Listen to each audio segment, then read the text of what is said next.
Now this time there are two buttons here on this pattern designer page. Up to now we've just used record pattern. I used it for recording the paper patterns, and Linda used that button when she stitched and recorded. Now there's another button here that says digitize paper pattern. This is good to use if you have patterns which are very angular and have lots of straight lines, like this little border pattern, or stars like this, or other kinds of stars, or any kind of pattern really that is made up of straight lines.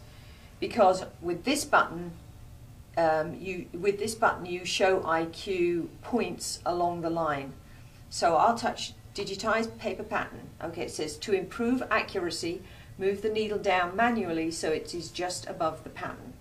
And that's what I'm doing, and I did that with the other one too. You can't move it too far down because the hopping foot will trap the fabric and the paper, and you won't be able to move the pattern.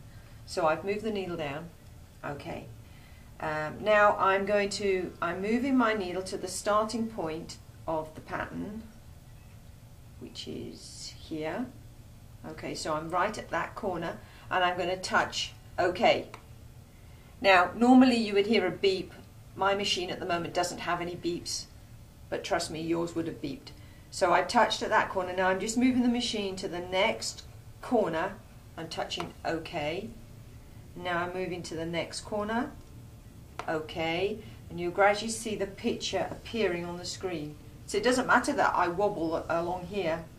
I'm just going to the point, touching OK. Go to the next point, touch OK.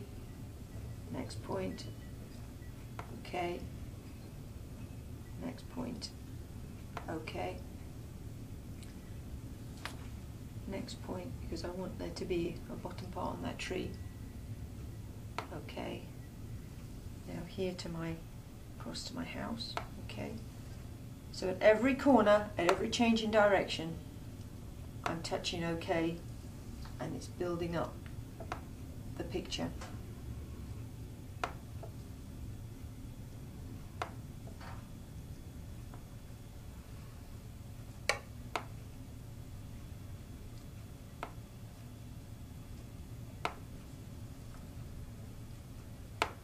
Come back this way to do the door.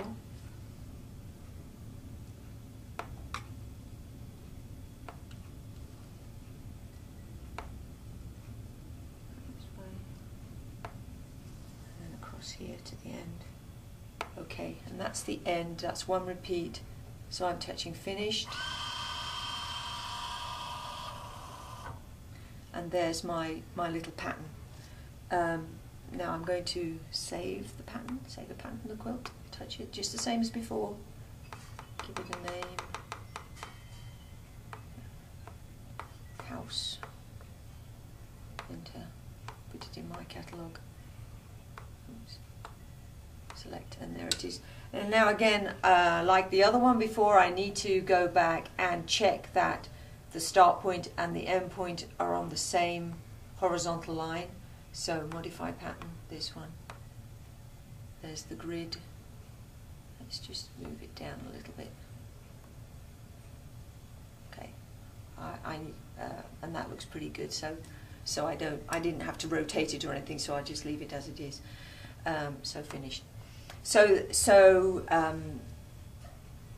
that digitizing is good for points. If I was trying to do a curve with that digitizing pattern digitize button, then I would have to click little points all the way along the curve, because IQ joins up the points with straight lines. So in order to get a smooth curve, you'd have to click a lot of points close together to get the smooth curve. So that is really good for straight line patterns like this.